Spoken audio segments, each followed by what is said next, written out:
Queridos, graça e paz, mais uma vez. Queria convidar vocês que abram suas Bíblias em Gálatas, capítulo 3, a partir do verso 15. Gálatas, capítulo 3, a partir do verso 15. A lei não pode invalidar a promessa. Irmãos, falo como homem. Ainda que uma aliança seja meramente humana, uma vez ratificada, ninguém a revoga ou lhe acrescenta alguma coisa. Ora, as promessas foram feitas a Abraão e ao seu descendente. Não diz, e aos descendentes, como se falando de muitos, porém, como de um só, e ao teu descendente, que é Cristo.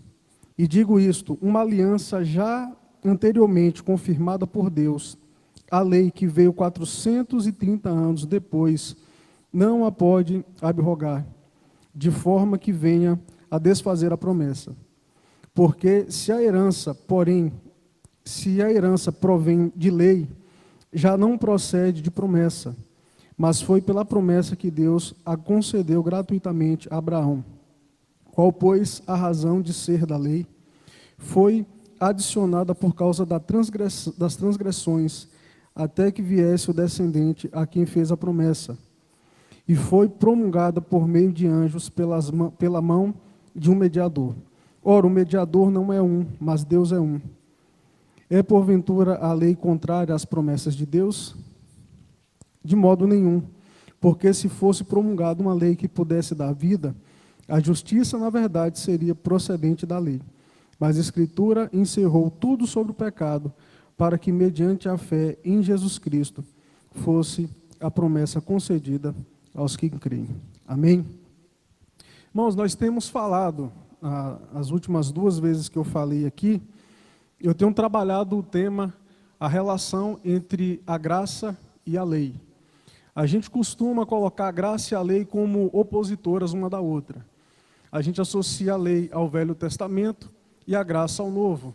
E aí vem aquela ideia equivocada de que as pessoas no Velho Testamento eram salvas por meio da lei, do cumprimento da lei, e que a partir de Jesus as pessoas passam a ser salvas pela graça mediante a fé. Mas ao longo do estudo a gente já viu que isso é um equívoco muito grande, que as pessoas tanto no Novo quanto no Velho Testamento, elas foram salvas pela graça, mediante ao Cordeiro que viria e nós ao Cordeiro que veio. E a gente tem trabalhado isso. Qual que é a relação da graça e a lei?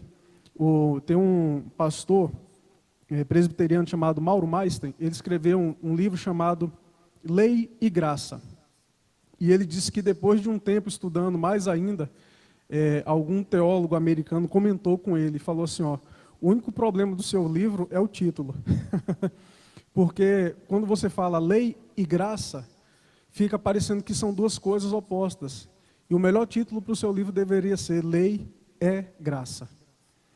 A lei também é graça, porque a lei aponta o caminho da vontade de Deus, a lei revela o nosso pecado, e por ter o conhecimento do nosso pecado, a gente pode entender qual é a vontade de Deus para as nossas vidas. E o livro de Gálatas é um livro muito importante, é um livro que trata da liberdade na vida cristã. Não de liberdade para fazer aquilo que a gente quer, mas para a gente entender que nós fomos totalmente libertos do peso da lei, de tudo aquilo que a lei poderia trazer de prejuízo para as nossas vidas. Foi encerrada com Cristo. E Paulo ele começa a trabalhar a questão da importância da gente entender a maneira como nós somos salvos, porque a igreja aos Gálatas, essa carta direcionada aos Gálatas, ela foi escrita num contexto em que a igreja já havia sido estabelecida, o evangelho foi pregado ali, mas com o tempo, como a igreja ali naquela cidade, na Galácia, era uma igreja composta basicamente por gentios que não tinham conhecimento profundo do Velho Testamento, o que é que acontecia? Começou a se aproximar um grupo chamado de judaizantes, que eram judeus que supostamente haviam se convertido a Cristo, porém eles começaram a trazer um acréscimo no ensinamento de Paulo. Eles diziam o seguinte, Jesus Cristo é o Messias, Ele morreu na cruz, Ele deu a sua vida por nós. Porém, existe uma parte que é responsabilidade nossa para que a gente seja salvo. Existe uma responsabilidade nossa para que esse sangue derramado possa ser validado nas nossas vidas. E para isso vocês precisam seguir toda a norma judaica, todas as prescrições alimentares, a circuncisão, a guarda do sábado. E aquela igreja começou a abandonar a confiança que eles haviam depositado em Cristo para começar a buscar de maneira louca uma aprovação por meio do cumprimento da lei dos judeus. E Paulo, então, ele escreve essa carta para combater esse ensinamento herético. Ele traz essa carta para poder mostrar qual que é a procedência da nossa salvação, de que maneira nós somos salvos.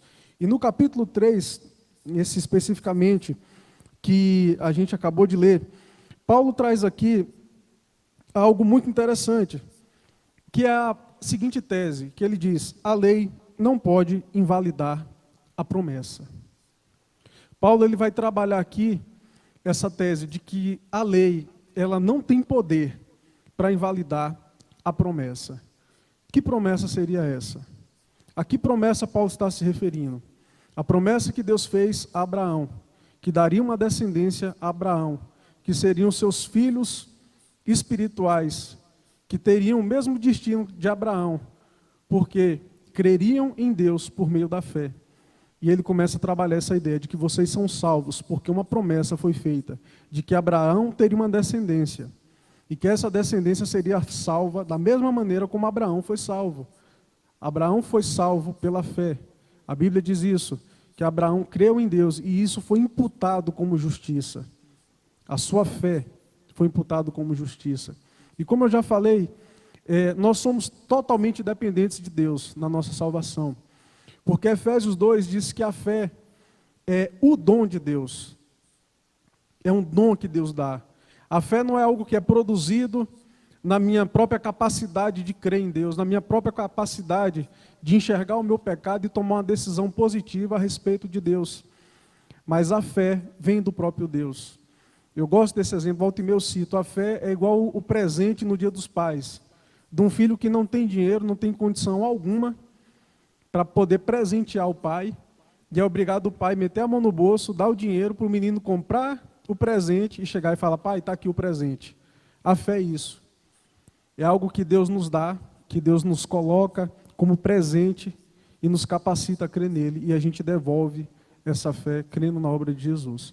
Então, o que eu queria trabalhar essa noite é o seguinte: por que a promessa é superior à lei? Por que a promessa que Deus fez a Abraão é superior à lei? É superior ao cumprimento daquilo que foi dado no Monte Sinai a Moisés. E Paulo vai desenvolver essa ideia de maneira muito interessante. E a primeira coisa, primeiro motivo pelo qual a promessa é superior à lei é o seguinte: porque a promessa estabelece a relação com Deus. O que estabelece a nossa relação com Deus é a promessa. Olha novamente o verso 15, o que Paulo diz: irmãos, falo como homem, ainda que uma aliança seja meramente humana, uma vez ratificada, ninguém a revoga ou lhe acrescenta alguma coisa. Então, o que Paulo está dizendo é que a nossa relação com Deus foi estabelecida por meio da promessa. Foi estabelecida por meio da promessa que Deus fez a Abraão. E ele traz já de cara falando o seguinte: se nós que somos homens, nas alianças que nós fazemos, alguém não pode mudar essa relação, alguém não pode mudar esse testamento, como algumas versões trazem aí, homem nenhum pode alterar. Veja lá, uma aliança que foi estabelecida por Deus, uma promessa que foi feita por Deus. Se eu chego para o Diego e falo assim: Diego, vamos fazer um acerto aqui, vamos fazer um combinado, e a gente senta, a gente tem uma sociedade, a gente regula tudo, sabe, põe ali na escritura, leva para o cartório, deixa tudo regularizado. E aí, posteriormente, alguém chega e resolve mudar os termos desse acordo que eu fiz entre eu e o Diego, porque ele acha que aquilo não está correto, que aquilo não está certo. A lei permite isso? Não. Um acordo que eu fiz com o Diego. Então, se uma aliança, se algo que foi estabelecido entre dois homens não pode ser alterado pela lei, veja lá algo que foi estabelecido por Deus. E é isso que Paulo está dizendo. Que Deus estabeleceu a relação dele com o seu povo por meio da aliança. Falou o seguinte: relacionar com esse povo, não porque esse povo vai conquistar o meu respeito, não porque esse povo vai conquistar a minha aprovação, eu vou dar uma série de leis para que eles cumpram, e quando eles cumprirem essas leis, eles vão satisfazer a minha vontade, eles vão satisfazer as minhas exigências, e por isso eles vão pertencer a mim. Foi assim que Deus estabeleceu a lei? Não. Deus falou com Abraão de maneira muito clara: Abraão, eu vou te dar uma descendência numerosa, que você não pode contar, Abraão. Aquela promessa que Deus faz a Abraão, ela tem um sentido temporal, e de fato aquilo aconteceu porque Deus estava falando ali de uma promessa que se cumpriria, mas ali, naquela promessa que Deus faz a Abraão, existe um fundo ali profético, porque Deus está se referindo à igreja dele, aqueles que creriam da mesma forma como Abraão creu. E essa descendência será extremamente numerosa. E é por isso, queridos, que a gente não pode achar que um judeu ele tem vantagens a nosso respeito. Um judeu não tem vantagem ao nosso respeito. E outra coisa que a gente precisa tirar da nossa cabeça, essa ideia que Deus tem um plano para Israel, como nação, e um plano separado para a igreja. Não, nós somos raça eleita. Nação santa, povo de propriedade exclusiva de Deus. Essa mesma frase que foi dirigida ao povo de Deus, quando Deus estabelece a aliança dele com Moisés no Monte Sinai, essa é a mesma palavra que Paulo trata a igreja. Vocês são sacerdócio real. Vocês são povo de Deus. Então, irmãos, nós precisamos entender que eu e você, nós somos fruto de uma promessa. A nossa conversão, a nossa mudança de realidade espiritual é fruto de uma promessa que Deus fez a Abraão. Não é fruto da tua capacidade de perceber o próprio pecado. Se você consegue perceber o próprio pecado, se você um dia entender o que é pecador, é porque Deus fez uma aliança com Abraão, que trariam filhos para ele, que creriam da mesma forma, na promessa, no filho que foi anunciado. Então, a primeira coisa que a gente precisa entender é que a promessa é superior à lei, porque a promessa estabelece a relação. Então, lembre sempre disso, que a maneira como Deus estabeleceu a nossa relação com Ele foi por meio de uma promessa, e não por meio de uma norma, de uma lista de coisas que a gente deve fazer para que a gente seja aceito. Segundo lugar, segundo motivo porque a promessa é superior à lei, é porque a promessa foi fundamentada em Cristo. É o segundo motivo. A promessa que Deus fez, ela é fundamentada em Cristo. Olha comigo aí no verso 16. Ora, as promessas foram feitas a Abraão e o seu descendente. E aqui eu vou parar para poder explicar algo. O termo aqui, descendente, é o termo em hebraico semente, que é a palavra zera. Essa é a palavra hebraica para semente. E o que é que acontece? Semente é um substantivo coletivo. No hebraico, sempre quando se refere a semente, a ideia é de coletividade. Então, os judeus, quando eles se deparam com textos que falam sobre semente, por exemplo, no Velho Testamento, em Gênesis 3, quando fala que Deus enviaria o seu descendente, a semente da mulher, eles dizem, não, aqui é o coletivo, aqui está se referindo a Israel, ao povo de Deus. Só que a gente lê aquela passagem e a gente sabe que ali está falando de Cristo, né, Diego? Este te ferirá a cabeça e tu lhe ferirás o calcanhar. Só que essa questão de usar a palavra semente no coletivo, ela é quebrada no próprio Velho Testamento. Quando a gente vai ler alguns textos no Velho Testamento, você vê a palavra semente, a palavra zera, sendo usada no singular, se referindo a um único indivíduo. Abram aí em Gênesis 4, 25.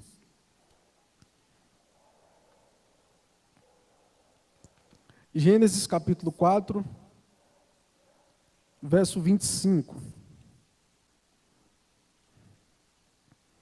Olha só o que diz. Tornou Adão coabitar com a sua mulher, e ela deu à luz um filho, a quem pôs o nome de Sete, porque disse ela: Deus me concedeu um descendente. Então a palavra que ele usa aqui é zero, a mesma palavra, semente. Em lugar de Abel, que Caim matou. Então você está vendo que você encontra no Velho Testamento a palavra semente, que é usada, é um substantivo coletivo, sendo usado para um indivíduo. E Paulo vai começar a estabelecer uma argumentação aqui em cima disso. Vai para o capítulo 21 de Gênesis. 21, a partir do verso 12.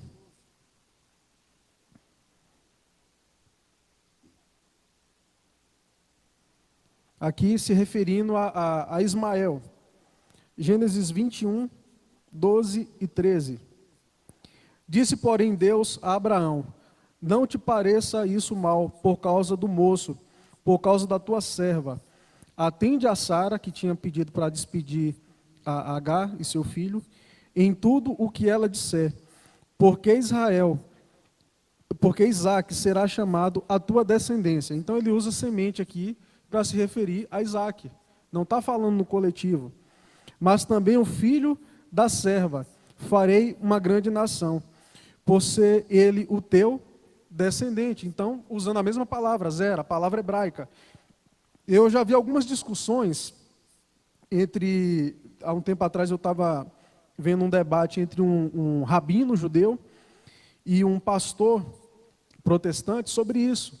E a discussão deles era justamente em cima dessa palavra, dizendo que a Bíblia, quando fala do descendente da mulher, não está se referindo a um indivíduo, mas à nação de Israel como povo. E olha só o que Paulo diz. Vamos voltar no texto aí, Gálatas capítulo 3. Eu parei para explicar isso para a gente entender melhor. Então, olha só o que Paulo diz.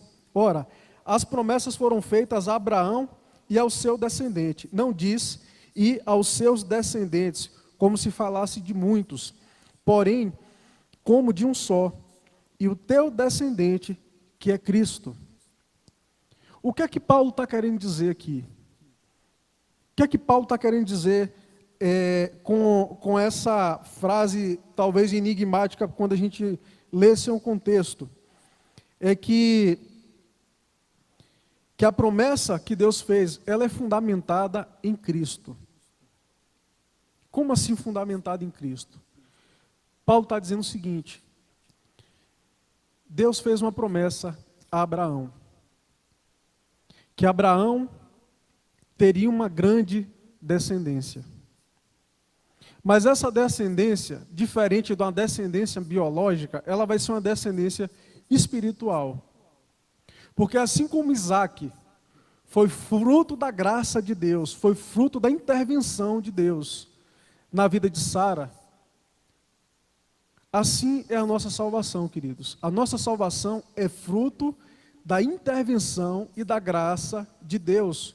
A gente lê o capítulo 4 e a gente vai ver que Ismael, quando Paulo vai tratar aqui Sara e Agar como uma alegoria, é justamente a respeito disso.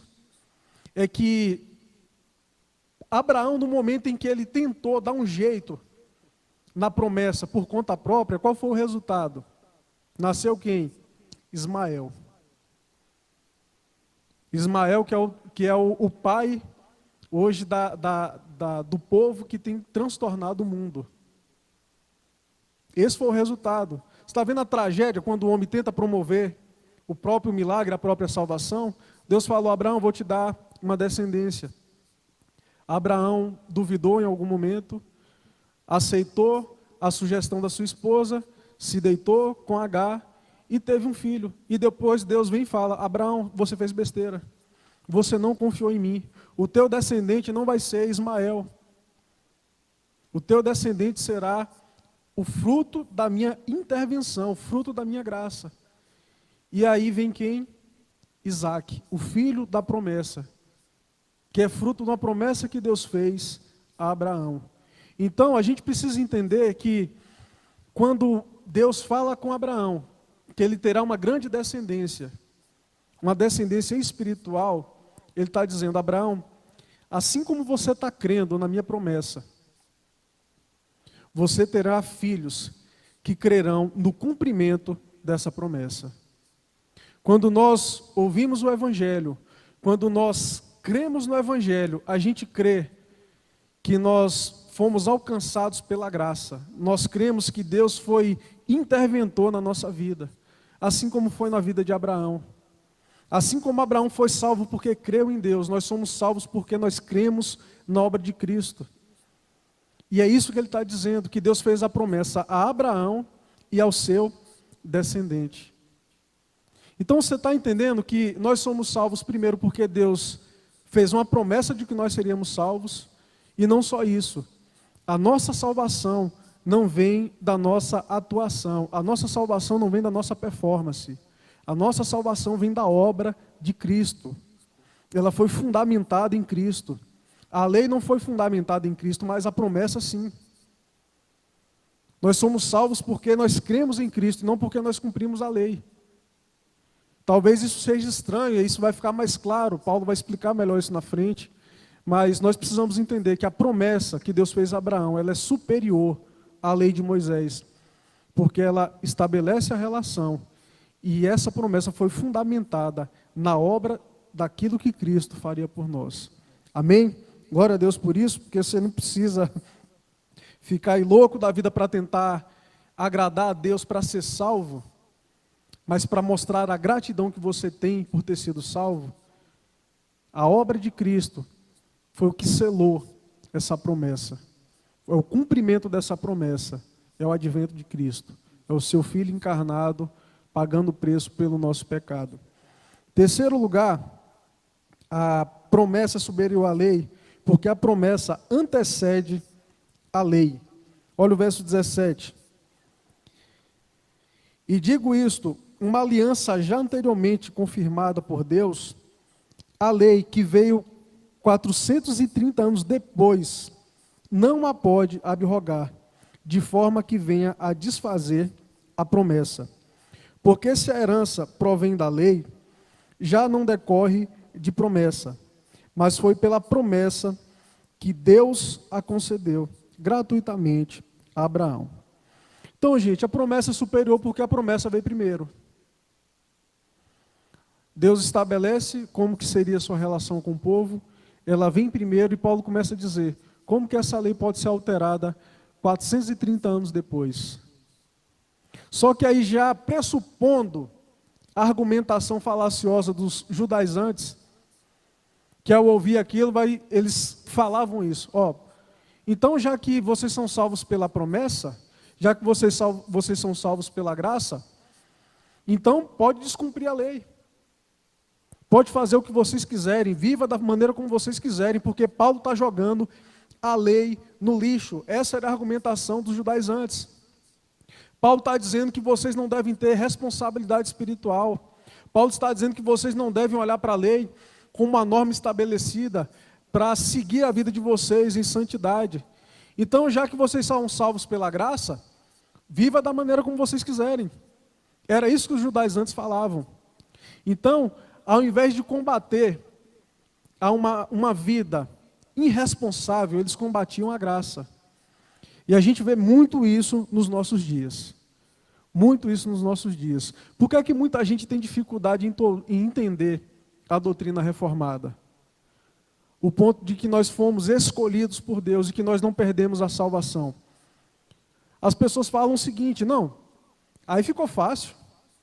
Eu sou eleito, Deus me escolheu, então já que eu tenho certeza da minha salvação, eu posso viver do jeito que eu quiser.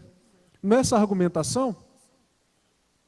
E ao invés das pessoas combaterem uma vida irresponsável, eles combatem uma teologia linda e libertadora, que é a salvação por meio da graça, que é a salvação pela graça mediante a fé. Então, o que a gente precisa combater, queridos, quando a gente vê alguém que se diz crente, vivendo de maneira irresponsável, não é atacar a graça de Deus, mas atacar a irresponsabilidade dessa pessoa, confrontando com a Bíblia. Porque salvo vive como salvo. Alguém que pensa dessa maneira é a prova de que ele não entendeu nada do Evangelho. Porque a consciência da graça gera comprometimento no nosso coração. A consciência da graça leva a gente a olhar para Cristo de maneira diferente. Nas nossas relações, isso acontece da mesma forma. Por exemplo, eu estou em grande aperto, numa situação complicada, e no momento que eu mais precisei, Nadim estendeu a mão e resolveu o meu problema. Qual que vai ser a minha reação diante disso? Cara, o que eu puder fazer por Nadim, eu vou fazer. Porque o que ele fez, eu nunca poderia ter feito. Então, se a única coisa que eu posso fazer para demonstrar minha gratidão pelo que ele fez, é tudo que Nadim precisava. Nadim, estou aqui, estou contigo. Nadim, está precisando? Cara, conta comigo. Não é verdade? Quando alguém é muito presente no momento da nossa dor, a gente se sente devedor, a gente fala, cara, conta comigo. Só que você não faz isso para ganhar o favor dele, porque você já ganhou. Ele já derramou a bondade dele sobre a tua vida. E é por isso, queridos, que a nossa vida, por isso que a nossa retidão diante de Deus não pode comprar o favor dele. Porque isso pode ser simplesmente a nossa maneira de demonstrar a nossa gratidão pelo que Cristo fez por nós. E é por isso que eu falo, Deus, eu era um pecador desgraçado. Eu não podia fazer nada para mudar a minha realidade. E o Senhor me salvou. O Senhor me arrancou da lama. Deus, não tem nada que eu possa fazer que compense o que o Senhor fez comigo. Por isso, Deus, eu quero viver para a tua glória. Deus, eu sei que o meu pecado te entristece, por isso eu não quero pecar. O meu pecado traz enjoo para o teu coração, te traz náusea, então por isso que eu não quero pecar, Deus. Porque o Senhor fez uma obra maravilhosa na minha vida. E eu não posso viver sujeito ao pecado que me escravizava, porque o Senhor me libertou disso. Então, queridos, a nossa vida de santidade é resposta. A nossa vida de santidade não é causa, é consequência. Quando nós somos alcançados pela graça de Deus, a graça nos transforma. Não é a nossa vida de santidade que a gente vai tendo e chega no ponto que Deus fala, agora você está no ponto que eu queria, então agora você vai me pertencer. Impossível um ser humano conseguir agradar a Deus. E é por isso que a promessa é estabelecida na obra de Cristo, porque Ele foi o único que teve condição de cumprir a lei e tomar sobre si as nossas dores. Amém? Terceiro e último lugar, a promessa ela é superior à lei, porque a promessa dá sentido à lei. Queridos, vocês já perceberam que a lei, ela não é protagonista da nossa salvação? É a promessa, é a graça. Então a lei ela só tem sentido por causa da graça. A lei por si só ela nos mata. A lei por si só ela nos condena. A lei não foi dada para nós como sistema de salvação. Então ela não é protagonista da nossa salvação, mas é a promessa graciosa de Deus. Ela é o que faz brilhar o caráter bondoso do nosso Deus. Então nós não podemos achar que a lei ela é responsável por nos garantir o céu. Olha só o que Paulo fala a partir do verso 19. Qual, pois, a razão de ser da lei? Foi adicionada por causa das transgressões, até que viesse o descendente a quem se fez a promessa, e foi promulgada por meio de anjos pela mão de um mediador. Então, Paulo ele começa a explicar aqui, não estou dizendo que a lei não é importante, só que vocês precisam colocar a lei no lugar devido.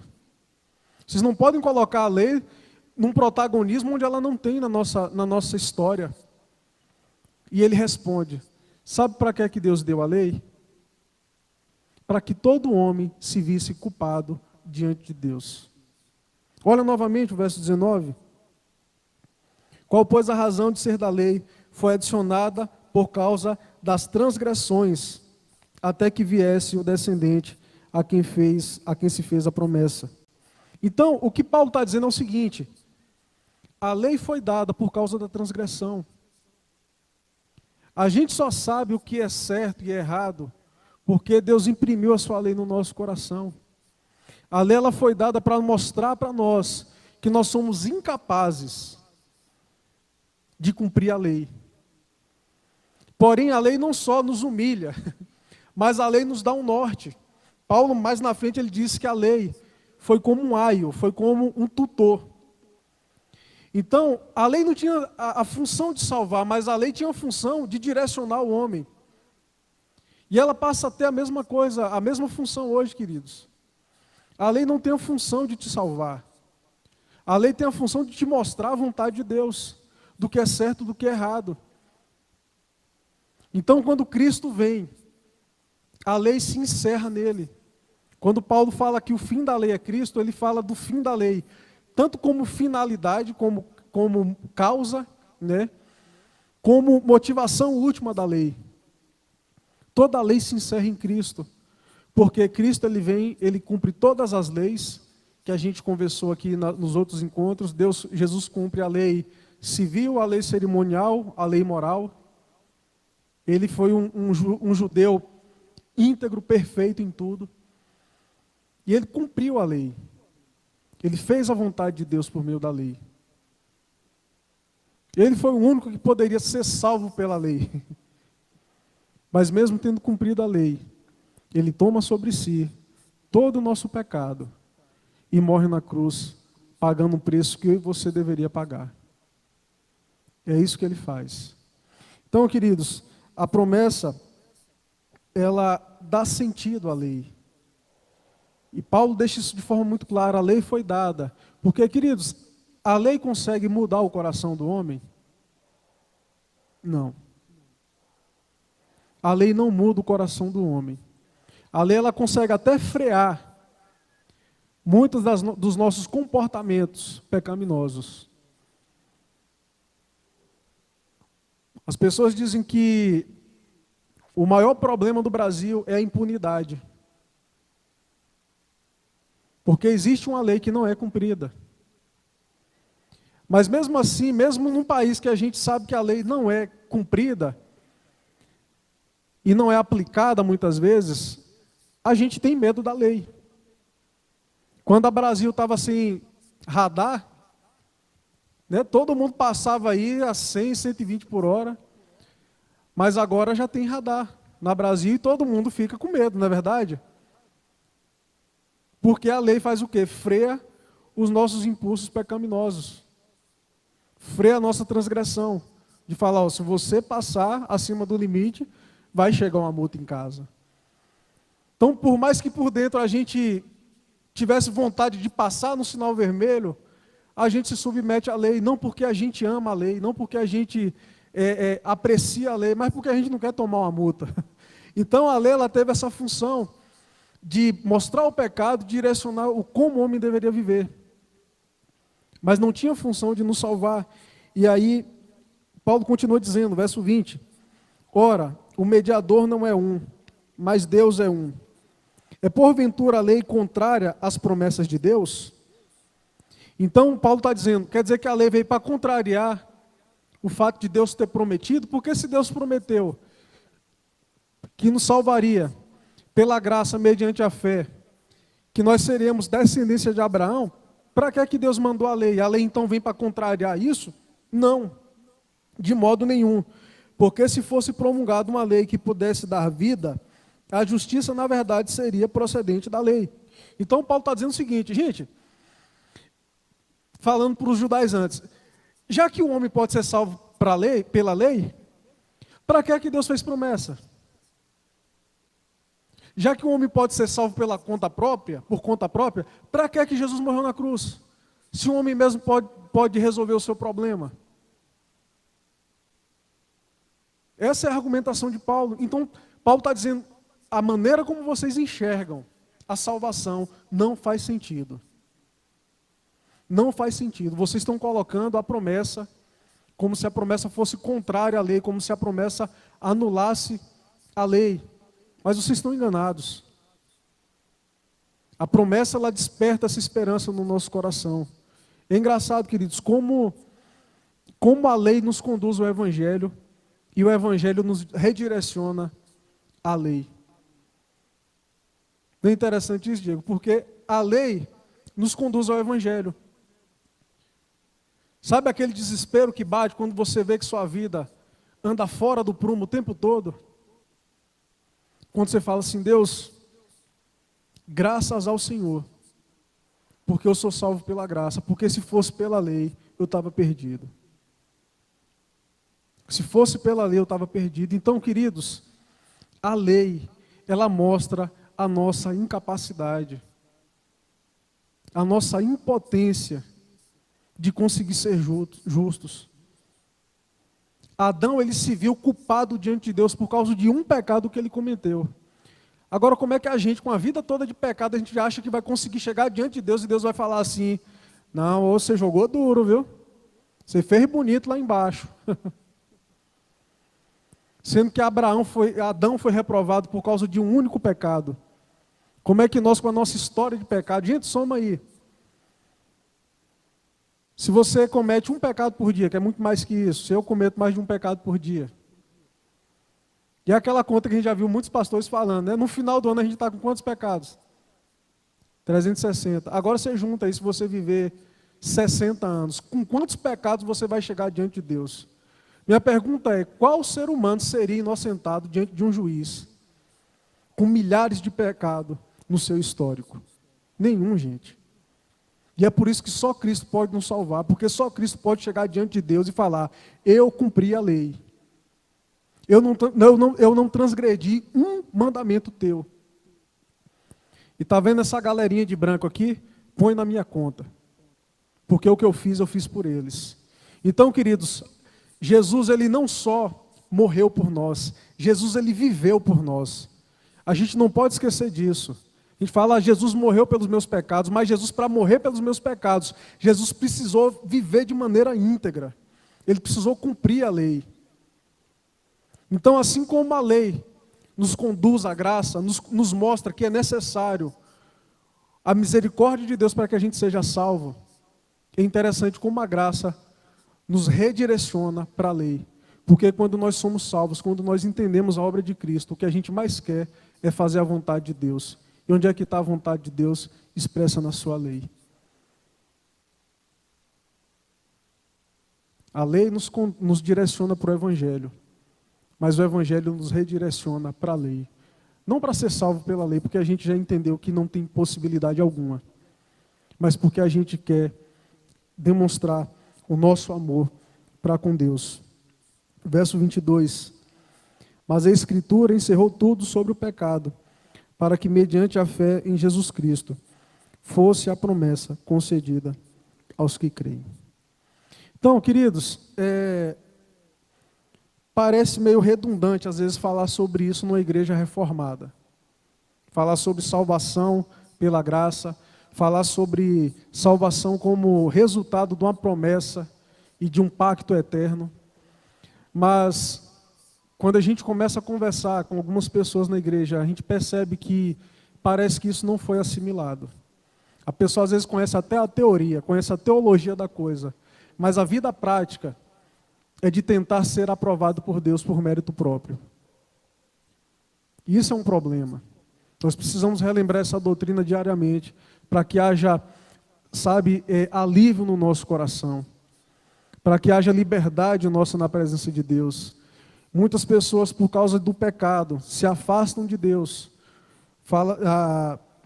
O Evangelho diz que Pedro, depois que ele nega Jesus, diz que Pedro começa a seguir Jesus de longe. E tem muita gente assim na igreja.